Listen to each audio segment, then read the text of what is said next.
आप सभी को जय मसीह की। आज मैं जो लेकर आई हूँ, जो परमेश्वर ने मुझसे बातचीत किया है, हालेलुया, कि एक धोखेबाज और एक छली इंसान जो है, वो हमारे जीवन के लिए कैसे खतरा होता है, उससे हमें सावधान रहना है। हालेलुया। जो छली इंसान होता है, जो धोखेबाज इंसान होता है, उसके मुख से हमेशा आपके लिए झूठ निकलेगा, आपके लिए धोखा निकलेगा। और हमारे आसपास जो लोग रहते हैं, हमें उसको देखना है कि वो इंसान हमारे लिए कैसा है, उसका व्यवहार हमारे प्रति कैसा है। क्योंकि कई लोग होते हैं, मुंह के ऊपर तो वो बहुत अच्छे से बात करेंगे, लेकिन उनके मन में जो होता है वो विरोध की बातें होती हैं। हालेलुया। और ऐसे टाइम पे जब परमेश्वर उससे आप लोगों को अलग करे, तब आप परेशान मत होना, लेकिन परमेश्वर का धन्यवाद करना कि परमेश्वर तेरा धन्यवाद कि तूने अलग किया। हालेलुया। कुछ टाइम तो दुख होगा, लेकिन बाद में समझ आएगा कि नहीं, हमारे परमेश्वर ने जो किया वो बहुत अच्छा किया। हालेलुया। इसी विषय में मैं बताऊंगी। न्यायों 8 का 31 वचन कहता है, और उसकी जो रखेल सकेम में रहती थी, उसके एक पुत्र उत्पन्न हुआ, और गिदोन ने उसका नाम अबीमेलेक रखा। हालेलुया। मैं बात कर रही हूँ गिदोन का, वो गिदोन जिससे कि इज़राइलियों को उसने छुड़ाया था। परमेश्वर ने उसको आके बोला था सूरवीर सूरमा। मैं उस गिदोन की बात कर रही हूँ, और उसका पुत्र था। इसने गिदोन ने क्या किया था कि एक रखेल जो सकेम में रहती थी, जो गलत रिश्ते के साथ उसके साथ था, और उसका एक पुत्र हुआ अबीमेलेक। जो अबीमेलेक पुत्र हुआ, उसने जबरदस्ती क्या किया था, इसके राज्य को लिया था, और उस सबके सकेम पे वो राज्य करने लग गया था। और इसके बारे में बताऊंगी। 9 वचन क्या कह रहा है। यरूबाल यरूबाल जो था, वो गिदोन का ही नाम यरूबाल था। यरूबाल का पुत्र अबीमेलेक सकेम को अपने मामाओं के पास जाकर उनसे और उन अपने नाना के सब घराने से यूं कहने लगा। मामा के पास गया, नाना के पास गया, और उनको ये बात कहने लगा, सकेम के सब मनुष्यों से यह पूछो, तुम्हारे लिए क्या भला है? क्या यह कि यरूबाल के 70 पुत्र तुम पर प्रभुता करें, या यह कि एक ही पुरुष तुम पर प्रभुता करे? और यह भी स्मरण रखो कि मैं तुम्हारा हाड़ मांस हूँ। हालेलुया। सकेम में जाकर इसने क्या किया कि अपने मामाओं को, नाना को और वहाँ के लोगों को वो भरमा रहा था, और वो पूछ रहा था कि क्या जो यरूबाम के जो 70 पुत्र हैं, इसके इसके अलावा उसके 70 पुत्र थे, तो कह रहा है कि क्या वो तुम पर प्रभुता करें? वो तुम पर प्रभुता करते हैं, लेकिन मैं तो तुम्हारा अपना हूँ, मैं तुम्हारा अपना खून हूँ, तो इसलिए मुझे उस पर प्रभुता करने के लिए दिया जाए। हालेलुया। तब उसके मामाओं ने सकेम के सब मनुष्यों से ऐसी ही बातें कही, और उन्होंने यह सोचकर कि अबीमेलेक तो हमारा भाई, और हमारा मन उसके पीछे लगा दिया। हालेलुया। और अपना मन उसके पीछे लगा दिया। एक धोखेबाज इंसान आके धोखे से बोलता है अपने मामा को, अपने नाना को, कि वहाँ के लोगों से मिलो और तुम क्या करो, मुझे वहाँ का राजा बना दो। उस राजा जो वो व्यक्ति था, उसका जीवन कैसा था, कह रहा है 4 वचन कह रहा है, तब उन्होंने बाल बरीत के मंदिर में से 70 टुकड़े रुपए उसको दिए। उन्होंने क्या किया कि उसको रुपए दिया, मतलब कुछ ऐसा कीमती चीज दी कि, और उन्हें लगाकर अबीमेलेक ने 3 नीच और लुच्चे जन रख लिए, जो उसके पीछे हो लिए। हालेलुया। अब उसने क्या किया, उसको लेकर क्या किया कि कितने उसने क्या किया, कुछ लुच्चों लोगों को अपने साथ रख लिया। यदि वो लुच्चे लोग हैं तो वो क्या करेंगे? यदि गलत इंसान है, किसी के ऊपर न्यायी बन जाता है, तो वो गलत ही करेगा, और प्रजा के लिए क्या करेगा, वो नुकसान ही करेगा। हालेलुया। सकेम के लोगों ने तो सोचा नहीं, ठीक है, ये हमारा भाई है, कोई बात नहीं। उसकी चिकनी चुपड़ी बातों में वो आ गए, और उन्होंने सोचा ठीक है, ये हमारे ऊपर राज्य करेगा, हमें कोई दिक्कत नहीं है। क्योंकि इजराइलियों का क्या सिस्टम था कि वहाँ के लोग बस ये चाहते थे, उस टाइम के लोग, कि हमारे पर कोई ना कोई राज्य करे, कोई ना कोई हमारे ऊपर प्रभुता करे। परमेश्वर स्वयं कहता था कि मैं तुम्हारे ऊपर राज्य करूंगा, लेकिन उनको इंसान चाहिए था। हालेलुया। आज हमारे जीवन में भी ऐसा है, हमें एक इंसान चाहिए जिससे कि हम सारी बातें बताएं, ताकि वो किसी और को जाकर बता दे। लेकिन हमें वो परमेश्वर नहीं चाहिए होता है जो कि कहता है कि बेटा तू मेरे पास आ और मैं तुझसे बातें करूंगा। हालेलुया। तो हम अपने जीवन में आदत डालें अपने परमेश्वर से बात करने की और अपने परमेश्वर को सारी बातें बताने की। हालेलुया। क्या कह रहा है?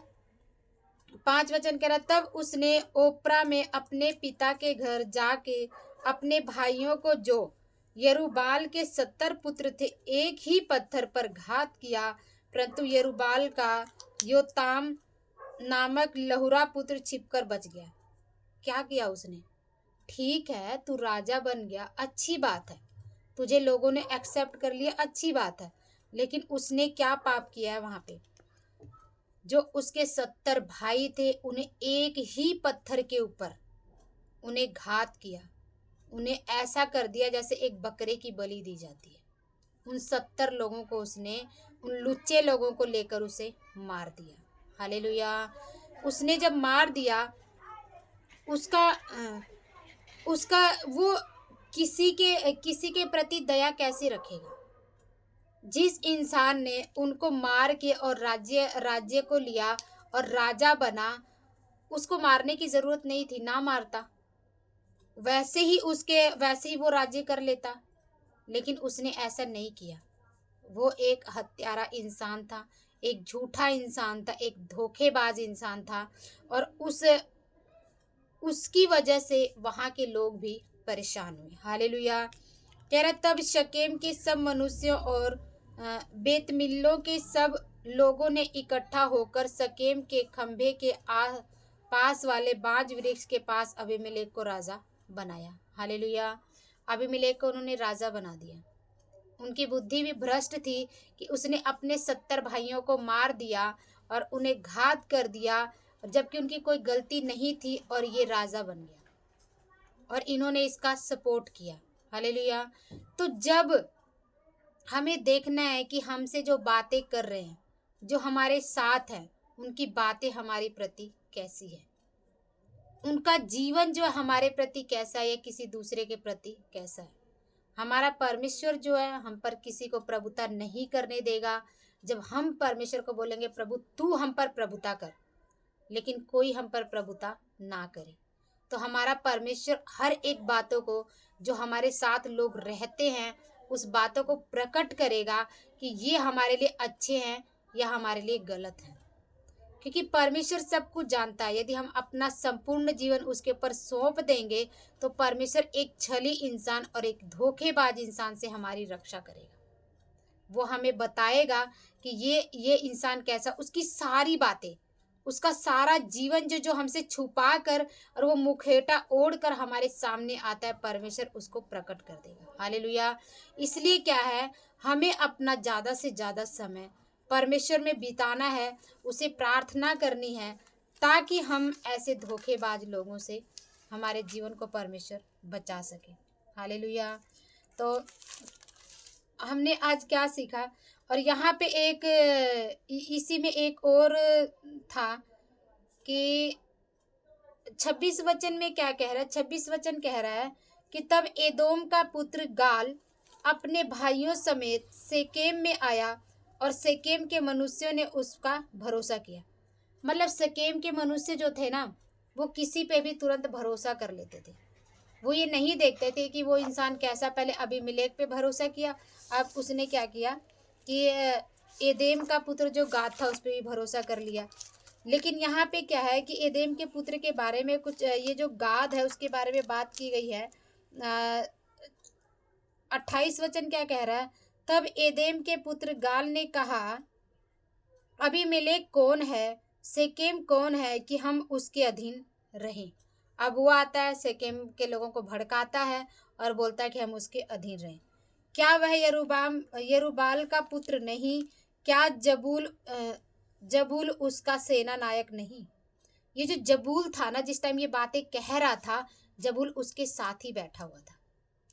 साथ जब बैठा हुआ था तो ये क्या कह रहा था कि ये सारी बातों को सुन रहा था और वो उसको कुछ नहीं बोल रहा था उस टाइम पे, और गाल उससे बात करी जा रहा था। कह रहा शकेम के पिता हमारे मोहोर के लोगों के तो अधीन हो, परंतु हम उसके अधीन क्यों हो रहे। हालेलुया। जब ऐसी बातें उसने कही, उसने बोला, कहते कभी भी किसी को ना हमें अपनी बात जो है ना बिना सोचे समझे नहीं बोलना है। यदि हम किसी को अपनी बात को बता रहे हैं तो इसका मतलब हमने देखना है कि जो सामने वाला व्यक्ति है वो कैसा है, क्योंकि हमारे सामने वो हमें अच्छी अच्छी बातें बोल देगा, लेकिन वही बातें जिनके विरोध में हमने बोला उसको जाकर भी वो बोलेगा। हालेलुया। तो हम देखते हैं कि गाद के साथ भी यहाँ पे धोखा हुआ है, क्योंकि उसने जो बातें अबीमेलेक के बारे में कही थी। 31 वचन कह रहा है, और उसने अबीमेलेक के पास छिपके दूतों से कहला भेजा, एदोम का पुत्र मैं 30 वचन से पढ़ूंगी। एदेम के पुत्र गाद की ये बातें सुनकर नगर के हाकिम जबूल का क्रोध भड़क उठा, जो उसके साथ ही बैठा हुआ था, भड़क उठा, और उसने अबीमेलेक के पास छिपके दूतों से कहला भेजा, एदोम का पुत्र गाद और उसके भाई शेकेम में आ गए हैं और नगर वालों को तेरे विरुद्ध करने को भड़का रहे हैं, इसलिए तू अपने संग वालों समेत रात को उठकर मैदान में घात लगा। हालेलुया। गाद ने क्या किया था, गाल ने उससे ये बात बोली थी, और उसने क्या कि ये बात जाकर अबीमेलेक को बता दिया और बोला कि तू घात लगाकर बैठा रहे, क्योंकि इसने तेरे बारे में ऐसा कहा है। कहने का मतलब हमें परखना है, जिन लोगों के साथ हम दोस्ती करते हैं वो लोग कैसे हैं, वो लोग हमारे जीवन के लिए क्या सही हैं या वो हमारे जीवन के लिए नुकसानदायक है। क्या वो हमारी घात में रहते हैं, क्या जब हम उन्नति पाते हैं, क्या जब हमारे साथ कुछ अच्छा होता है तो उनका जो रिएक्शन होता है वो कैसा है। हमें इस बात को पहचानना है। परमेश्वर ने हमें परख की आत्मा दी है, और हम तब पहचानेंगे जब हम परमेश्वर के चरणों में हर रोज बैठेंगे। हालेलुया। कह रहा है उसने उसको जाके ये बात बता दी थी। तो तब 37 वचन में कह रहा है, गाल ने फिर कहा, देख लोग देश के बीचों बीच होकर उतरे आते हैं, और एक झुंड मोननीम नामक बांज वृक्ष के मार्ग से चला आता है। ये सारी बात जो है गाल जो है वो जबूल से बोल रहा है, जबूल से ये बातें बोल रहा, उसी जबूल से जिस जबूल ने अबीमेलेक को कहा था कि गाल तेरे प्रति विरोध की बातें कर रहा, तेरे लोगों को भड़का रहा और जा तू घात के लिए बैठा रहा। अब गाल को इसके बारे में नहीं पता है कि जिससे मैं बातें कर रहा हूँ ये उसकी तरफ से है, और ये मुझे इसने सारी बात को बताया और इसने सारी योजना बनाई है। हमें परखना है, क्या हमारे आसपास ऐसा तो नहीं हो रहा है। क्या हमें हर रोज एक प्रार्थना करनी है। परमेश्वर का वचन कहता है कि मेरे सभी शत्रु लज्जित होंगे, घबराएंगे और एकाएक लौट जाएंगे। यदि हम बैठते हैं तो हमें प्रार्थना करना कि परमेश्वर, मैं नहीं जानता मेरा शत्रु कौन है, लेकिन तू जानता है परमेश्वर, और तू इन शत्रुओं से लड़ और उनको मेरे सामने प्रकट कर।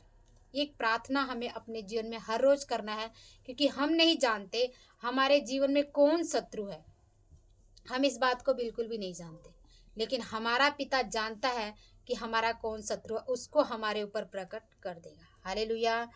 तो ये क्या कह रहा है, जबूल ने उससे कहा, तेरी यह बात कहाँ रही। जब उसने बोला ना कि बाज वृक्ष के बाद कोई इंसान चलता हुआ नजर आ रहा, अब जबूल उसको गाल को ये बात बोल रहा है कि तेरी ये बात कहाँ रही कि अबीमेलेक कौन है कि हम उसके अधीन रहें। ये तो वे ही लोग हैं जिनको तूने निकम्मा जाना था, इसलिए अब निकलकर उससे लड़। क्या कह रहा है कि तूने ऐसी बातें बोली थी, अबीमेलेक कौन है, हम इसके अधीन क्यों रहे, अब जा और तू उससे लड़। तब गाल शकेम के पुरुषों को अगुआ हो बाहर निकलकर अबीमेलेक से लड़ा। जबूल जो था उसके साथ था, उसकी सारी बातों को सुना, अबीमेलेक को जाके बोल दिया। अब अबीमेलेक क्या कह रहा है कि उससे लड़ने के लिए जा रहा है। अब फिर जबूल इसी अभी गाल की साइड ही बैठा हुआ है, उसके साथ ही बैठा और कह रहा है कि अब तू भी जाकर लड़। हालेलुया। और अबीमेलेक ने उसको खदेड़ा और वह अबीमेलेक के सामने से भागा और नगर के फाटक तक पहुँचते पहुँचते बहुतेरे घायल होकर गिर पड़े। तब अबीमेलेक अरूमा में रहने लगा और जबूल ने गाल और उसके भाइयों को निकाल दिया और शकेम में रहने न दिया। हालेलुया। ये हमें ज़रूरत है परखने की। ये बाइबल जो है ना, बाइबल में एक से कोई भी दिक्कत है, कोई परेशानी है, हर एक बात का जवाब इस बाइबल के अंदर है। किसी भी दुनिया की ऐसी कोई परेशानी नहीं है, दुनिया की ऐसी कोई दिक्कत नहीं है, या दुनिया का कोई ऐसी कोई बात नहीं है जिसका सुलह और जिसकी मतलब बातें कि हमें इससे मिले सलाह, एक सलाह हमें इस बाइबल से हर प्रकार की सलाह मिलती है जो कि हमें अपने जीवन में लेना है। हालेलुया। तो सॉरी, परमेश्वर इस ये वचन जो आज हमने सीखा है, तो हम कुछ पॉइंट को देखेंगे। पहला है, यदि हम गलत रिश्ता एक बार रखें तो उसका भुगतान न जीवन भर करना पड़ेगा। इसने गलत रिश्ता रखा, गलत औरत को रखा, उसे बच्चा पैदा हुआ और उस बच्चे ने आके उसके सकेम में तहलका मचा दिया। हालेलुया। तो हमारा जीवन कैसा है, हम कैसा जीवन जीते हैं, हमें इस चीज़ का ध्यान रखना है। दूसरा, छली मनुष्य अपनी चिकनी चुपड़ी बातों से सामने वाले मनुष्य का भरमा देता है। वो उसको लगता है बस इसके जैसा तो कोई है ही नहीं। लेकिन हमें परखना है कि जो मनुष्य बोल रहा है वो सच्चा है या छली या धोखेबाज है। तीसरा क्या है कि छली मनुष्य ऐसी बात करेगा कि आपको लगेगा कि आपका अपना है। वो ऐसी बातें करेगा ना, ऐसी मीठी मीठी बातें करेगा कि आपको लगेगा बस ये मेरा अपना और सारी दुनिया दुश्मन है। हालेलुया। 4 पॉइंट क्या कह रहा, आपके धन को लूट कर उसका गलत इस्तेमाल करेगा। वो आप उसको ऐसे देते रहेंगे, आपको पता भी नहीं लगेगा। और 5वां पॉइंट क्या, अपने स्वार्थ के लिए अपनों का ही नुकसान पहुंचा देगा। जैसे अबीमेलेक ने अपने लोगों को ही मार दिया, उनको छोड़ के भी वो उस पर राज्य कर सकता था। 5वां क्या, छली व्यक्ति अपनी बातों से दूसरों पर राज्य करता है। जो छली व्यक्ति है वो अपनी बातों से दूसरों पर राज्य करता है, लेकिन जो भोले लोग हैं वो क्या करते हैं, वो उसको पहचानने में भूल कर जाते हैं। हालेलुया। तो आज हमने देखा कि हमारे पास जो आसपास के लोग हैं, हमें कैसे लोग हैं और हमें उनके साथ कैसे रहना है। परमेश्वर कहता है तुम्हें मैं भेड़ों के समान भेड़ियों के बीच में भेजता हूँ, लेकिन तुम्हें क्या करना है, तुम्हें सांपों की तरह चतुर और कबूतर की तरह भोले बनना है। तो हमें अपने जीवन में इस बात को लेना है। परमेश्वर आप लोगों को इस वचनों के द्वारा आशीष दे। यदि परमेश्वर ने किसी को भी, यदि आप लोगों ने किसी से अलग किया है तो आप परमेश्वर को दोष ना दें, परमेश्वर को ना कूढ़ें कि परमेश्वर तूने ऐसा क्यों कर दिया है, लेकिन आप क्या करें, परमेश्वर का धन्यवाद करें। ये आज का वचन परमेश्वर किसी न किसी के लिए तो बोल रहा है। आप जो भी देख रहे हैं, जो भी सुन रहे हैं, परमेश्वर का वचन आपके जीवन में काम करे। परमेश्वर किसी न किसी के द्वारा बात कर रहा है और परमेश्वर आज उसको छुटकारा देगा जिस तक इस वीडियो को जाना है और जिसको इस वीडियो की ज़रूरत है। हालेलुया। ये वीडियो उस तक पहुंचने पाए, परमेश्वर का मैं धन्यवाद करती हूँ और आप लोग परमेश्वर के नाम में आशीष पाएँ। आप सभी को जय मसीह।